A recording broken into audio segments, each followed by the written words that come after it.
When it comes to musicals, is there anything quite as mainstream as Grease? Every theater kid has sung something from it, every non-theater kid has cringed at a theater kid singing it. It's a universal experience. And yet, when people talk about Grease, it's always about the movie, hardly ever about the actual stage show. Of course, it's still put on just about everywhere. As far as I know, I'm old now, so I myself have been in 2 productions, both times as duty.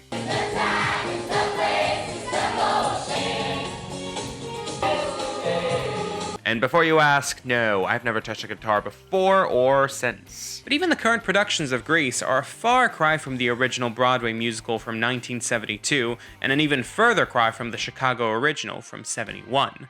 Not only that, but nearly every production of Grease differs from one another, either from trying to follow the movie more closely, or from attempting to sanitize the script further. So how does a raunchy, borderline documentary on Chicago's Northwest Side teenagers, including sex, pregnancy, and alcohol, turn into one of the highest-grossing movie musicals of all time? Let's dive in and find out. Tell me about it, Steph.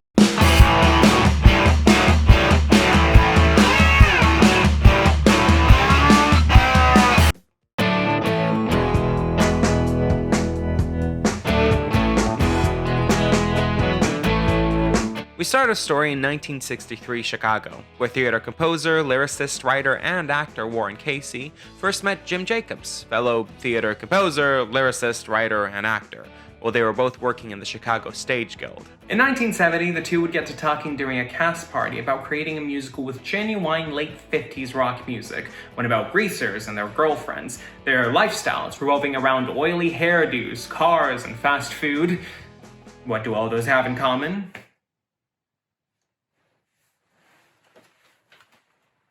It's Grease.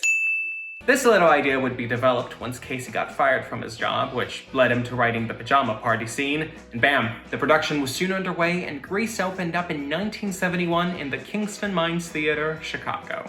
When it came to developing the show, Casey would be inspired by his time teaching high school in New York. However, it seems like Jacobs' experience in Chicago's Taft High School was where most of the plot, dialogue, and characters came from. This includes the Pink Ladies, whose name was that of the school's resident girl gang, who would hide razor blades in their hair.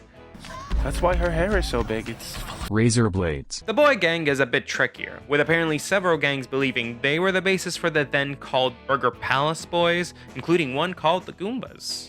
Annie was based on Jacobs' cousin Tom Mayer, and Jacobs even went to school with a tough-as-nails Italian girl called Rizzo, who he'd end up meeting again in a school reunion years later, where she'd casually mention something about visiting her husband who was in death row. And that's the kind of vibe the original Grease had.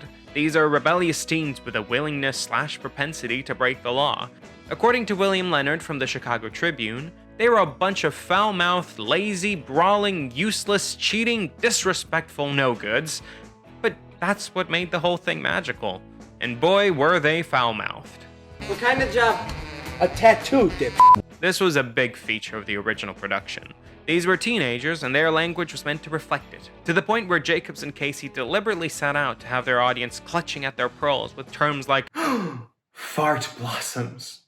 We can also see how raunchy it was from the original Bad Girl Sandy number, Kiss It, where she tells Danny to get on his knees and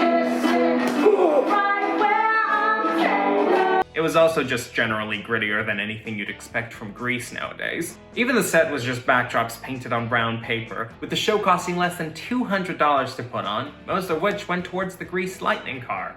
Moreover, the whole show was built around being set in Chicago, with references upon references to various Chicago locations, including Lakeshore Drive, Polk Brothers, the Palmer House. Hell, even the original Summer Nights was actually called Foster Beach.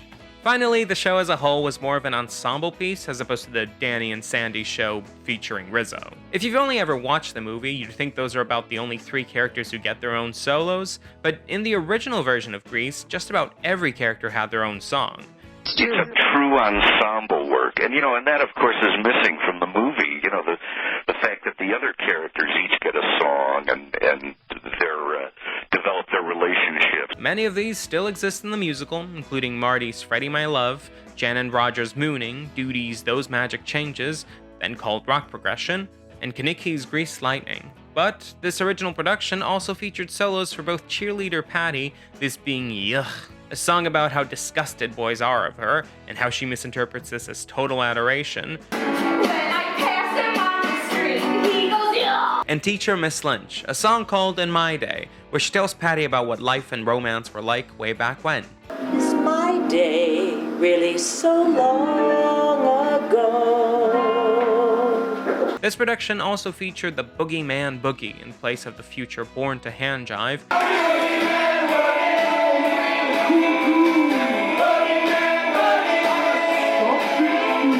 and it also had the Act 2 opener Grease, an entirely separate song to the one featured in the movie.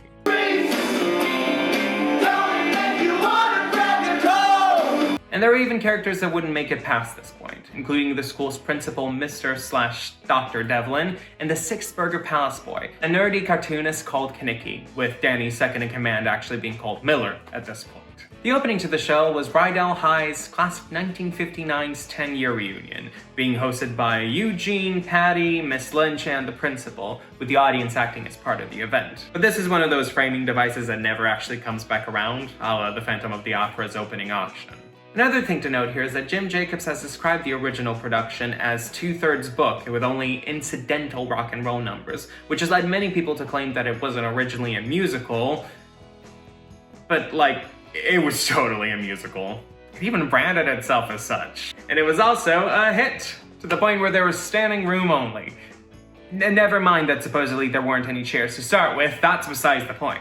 Main thing is that it caught the eyes of producers Ken Weisman and Maxine Fox, who thought that this itty-bitty Chicago show could make it big. But commercialization did not happen so suddenly, as Jacobs and Casey wanted to maintain that rough around the edges feeling that the original production had. Michael Bennett was suggested as a director, but depending on whose story you believe, he either was refused by the two, or he refused it himself and fears that he'd just add feathers and ruin it. Which is both pretty accurate and yet also kind of funny, considering he a few years later would put on the chorus line, which is all about the reality of a dancer's life. Eventually, the part of the director would go to Tom Moore, and the choreographer would be Patricia Birch, both of whom were trusted to keep it real, as they directed The Me Nobody Knows, a show about low-income inner-city youth. According to Adrienne Barbeau, who originated the role of Rizzo in New York, producers Ken and Maxine truly did not want a cotton candy musical.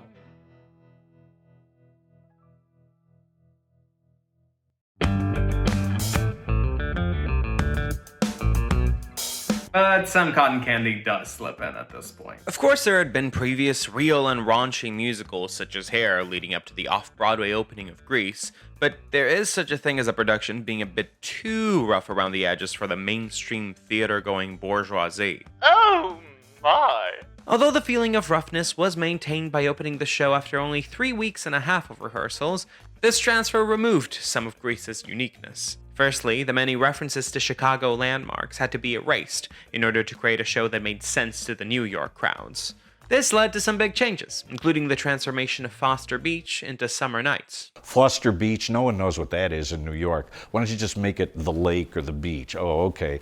We're ripping apart all of the local references. The Big Apple just didn't have time for the Windy City. Furthermore, as Jacobs puts it, when we went to New York, we were told it was necessary to make the characters lovable, instead of scaring everybody. And this can be seen in a lot of the characters, who are all admittedly very flawed in the original script. Even little Sandy is a little bit more rough around the edges, with her admitting that she kinda thinks that Rizzo is getting what she deserves through her suspected pregnancy. At this point, though, the changes weren't at their most dramatic, and the script still had its own fair share of swears. But the story and its rougher aspects, at least according to him, were put aside a bit as a means of making it a more thoroughly musical show.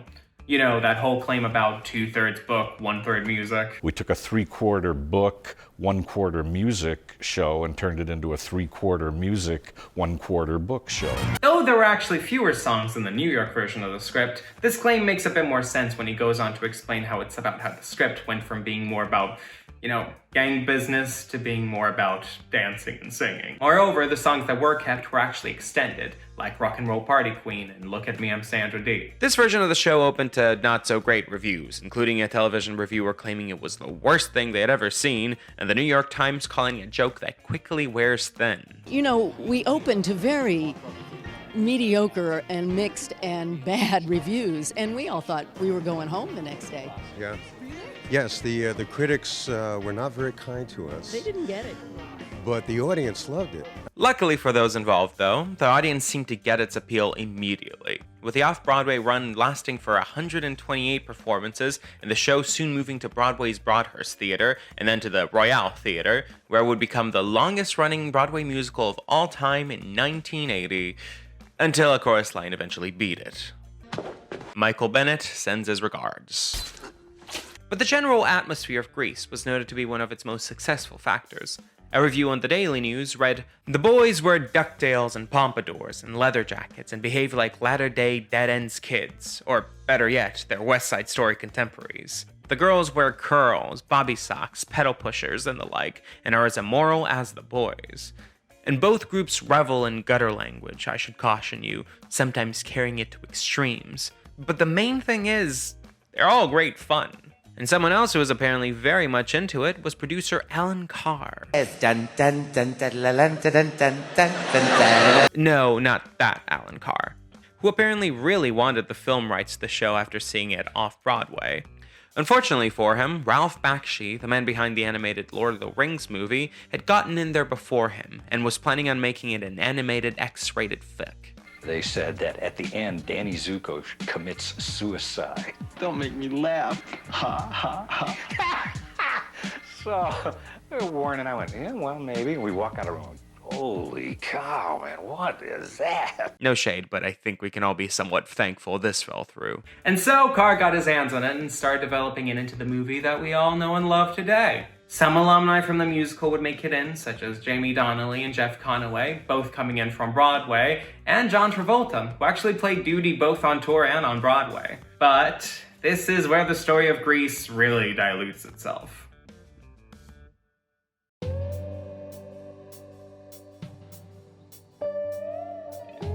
Now, Grease already had to be altered to make it more palatable for Broadway audiences. No more Chicago references, a bit less cursing, more singing and dancing. But to sell movie tickets, the musical really had to start changing into something else entirely. First, the story needed streamlining to fit into 110 minutes. The movie wasn't going to be a documentary as the show had once been described as, but rather a more focused story, particularly honing in on Danny and Sandy, who now had the star power of John Travolta and Olivia Newton-John behind them. Not only were various songs from the Broadway production cut, particularly those belonging to the secondary characters, but Travolta supposedly insisted that he should get to perform Grease Lightning, which apparently pissed off Conaway, justifiably so. And Newton-John only signed on to the film with the agreement that she'd get her own solo, which would become the newly created Hopelessly Devoted to You. Furthermore, Sandy would get inserted into the prom sequence, which she's absent for in the musical. This left the rest of the ensemble much less time in the spotlight. Even There Are Worse Things I Could Do nearly got cut for fears of it being too much of a downer. Beyond that, as stated by Patricia Birch, choreographer for both the Broadway production and the movie, it started in Chicago. It was a very tough thing. It was less tough in New York, and by the time that it got to the screen, it was kind of suburban and different. Even visually speaking, the whole thing had been cleaned up, pastelized, and given extra sparkles, with the Pink Ladies' black jackets now becoming pink, and the Burger Palace Boys gaining the infinitely cooler name of the T-Birds. Sandy Dombrowski had gone from the daughter of a factory worker from Joliet, Illinois, to Sandy Olsen from Down Under. The setting had gone from urban Chicago to sunny suburban Los Angeles. Even the rock and roll that had firmly set Grease in the late 50s, and that was one of the main driving forces behind Casey and Jacobs' writing, had now been invaded with bits of late 70s disco, represented with Sandy and Danny's solidly rock and roll number All Choked Up, being replaced by the much bouncier You're the One That I Want. And that's not even to mention the impossibly cartoonish drag race climax and the ending of Sandy and Danny literally riding off into the sky. And what did Casey and Jacobs have to say about this? Well, during production they expressed discontentment with the direction the movie was going in, and suddenly they weren't allowed on set anymore. All of a sudden, one day I pull up, I said, oh, sorry, you're not on the list. So I was like, banned from going in there. So I was not at all a part of the making of the motion picture. And yet, like Jacobs himself says, it's hard to argue with success. And the movie was a big success, becoming the highest grossing I can't say this.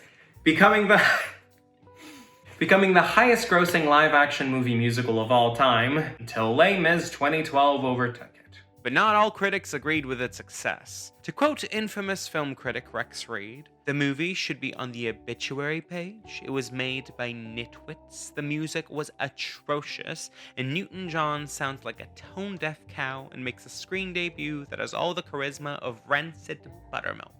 You're a fake and a phony, and I wish I'd never laid eyes on you. Nevertheless, much like the stage show, the movie was loved by audiences, and Grease quickly became a classic to be put on by every school both in the US and beyond. I should know. Where did you spend your summer, Danny? And over the next few decades, this horse would be beaten to death and beyond. From its failure of a movie sequel to the painfully tacky 1994 Broadway revival to a 2007 reality TV competition to Grease on Ice, because you know your product has become fully commercialized when it receives an on ice adaptation.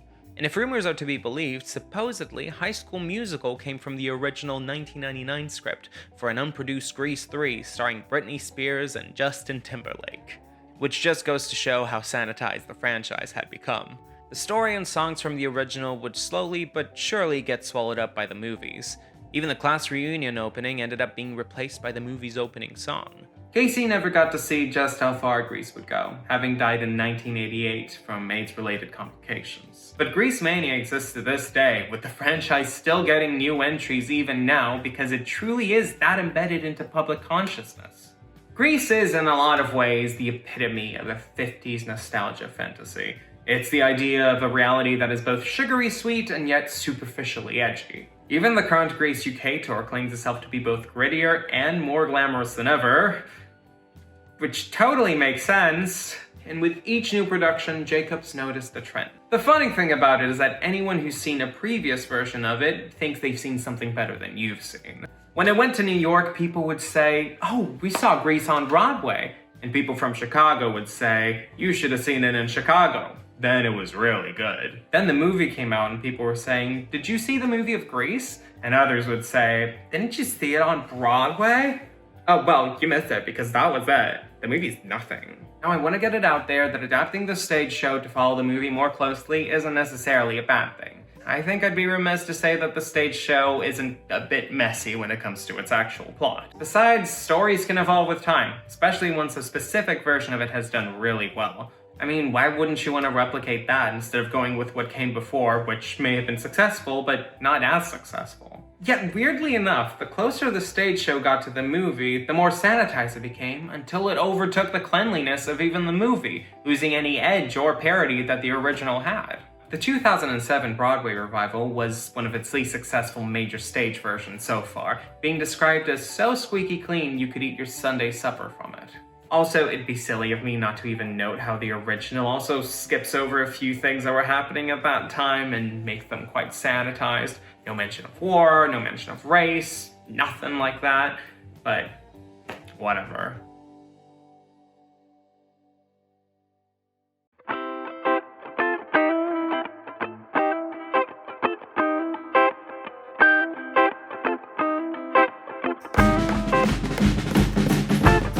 Grease's raunchy roots weren't totally done yet. In a 2009 interview regarding the national tour that would be opening in Chicago that year, Chris Jones from the Chicago Tribune asked Jacobs what his favorite production of the show had been. I said, well, you know, I've always kind of had a fond place in my heart for that very first original production. In this article, Jones would challenge Mr. and Mrs. Chicago producers to bring back the original musical, a challenge that would be soon taken up by the late P.J. Paparelli from the American Theater Company.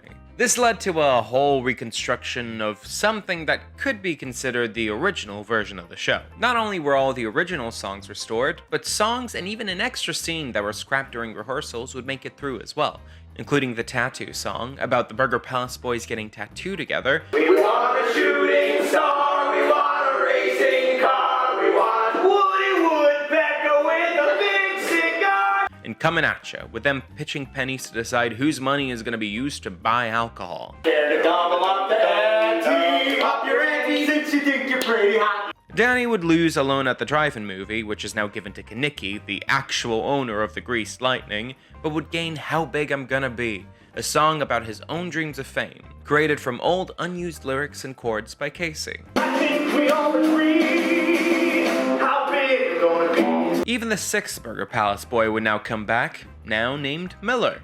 So, although the show would be called The Original Grease, it was more of a melding pot between scrapped material, the Kingston Mines version, the original Broadway version, becoming more of an homage to all the materials set aside as a result of the movie's popularity. It steps back into the whole documentary aspect of the original, casting actors who could sing as opposed to necessarily musical theater people. Although I'm not sure there's much difference between the two, I feel like everyone's supposed to be a triple threat nowadays, but whatever. With We Go Together getting the interesting alteration of being sung a cappella, with the teenagers improvising it in universe. It'll always be like wild, wild, wild, wild, wild. It also features a play on the class reunion opening from the first few productions, except it's now the 5th-year reunion instead of the 10-year one, meaning several of the characters are long dead, or at least conspicuously missing, including more expected ones like Miss Lynch, as well as less expected ones like Danny and Sandy of all people. This aspect of the show actually came from the creative team visiting the 50-year reunion of Jacobs' class from Taft High School, which had an emotional acknowledgement of how several of the classmates had passed throughout the years. The original Grease quickly sold out and was successful in its own way, bringing the audience back to what Grease was supposedly meant to be, but reviews mostly praised it for its historical value, while noting that the narrative was admittedly somewhat messy, and how the old songs weren't necessarily super catchy lost classics. It had heart and sincerity, but its lack of polish did sometimes work to its disadvantage, which kinda goes for most versions of Grease. Unfortunately for us, there never was a cast album, and the production has, as far as I can see, only been put up once more in Australia in 2016, so there's actually very little footage of what it was really like. There doesn't seem to have been any progress on making the script widely available, so unfortunately it stands as a bit of a lost time capsule. And if you're wondering where the audio clips I've got are from,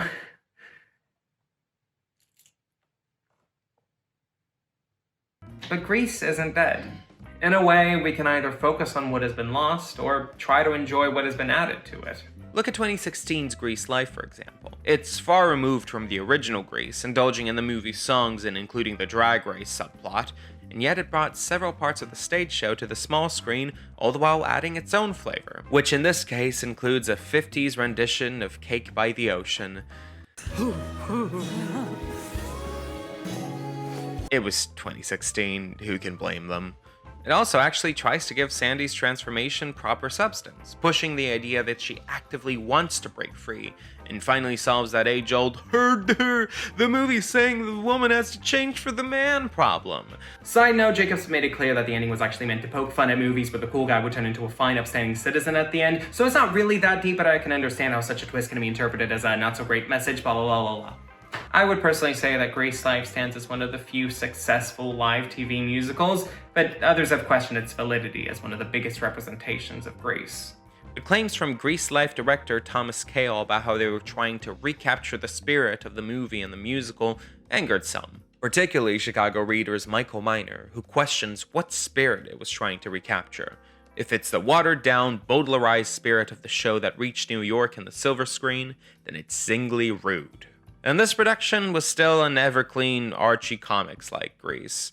It was probably as good as sanitized Grease could ever be, but nevertheless, it was a far cry from the raunchy old show.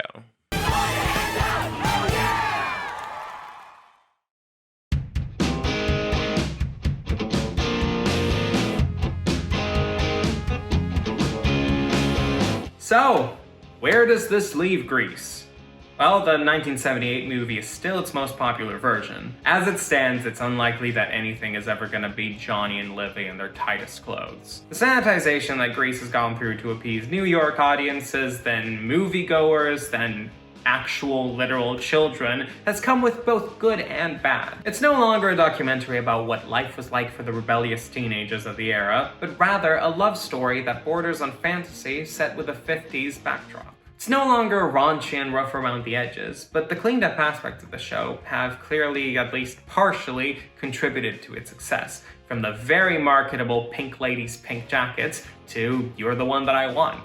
But the remnants of the story's origins still exist to some capacity. Not only are some of the dirtier aspects of Grease still in the script, but its original cast members look back on it fondly, all the while not being the biggest fans of the subsequent productions, and Chicago still seems to hold being the birthplace of Grease with pride. Maybe one day the original Grease will return. Maybe someday there will be a great big mix between the Kingston Mines version, the original Broadway version, the movie, and the live TV show. A Grease that can be both raunchy and have mass appeal. But considering how confusing rights for something like that would be, that would never happen. But one can dream. So what do you think? Have the changes made to Grease actually made it a better show? Do you think the original would be as good now, or would it just come across as outdated? Have you had the chance to watch any interesting iterations of the show? Let us know down below. Also, a great big thanks to whoever owned this old copy of the original 1972 script. You played Sandy and you had pink highlighter, so it could be anyone. Also, major credit to my former drama teacher, Carlos Gonto. I hope you're watching this. Thank you for still having clips of my terrible performances when I was a kid up. I hope you've enjoyed this video. Leave a like, leave a comment, be sure to subscribe. Gosh, I wonder what video we're gonna do next.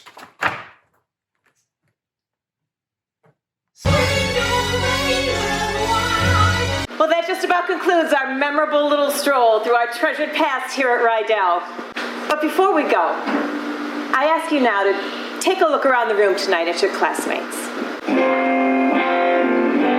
Those faces are the sons and daughters of Chicago's working class.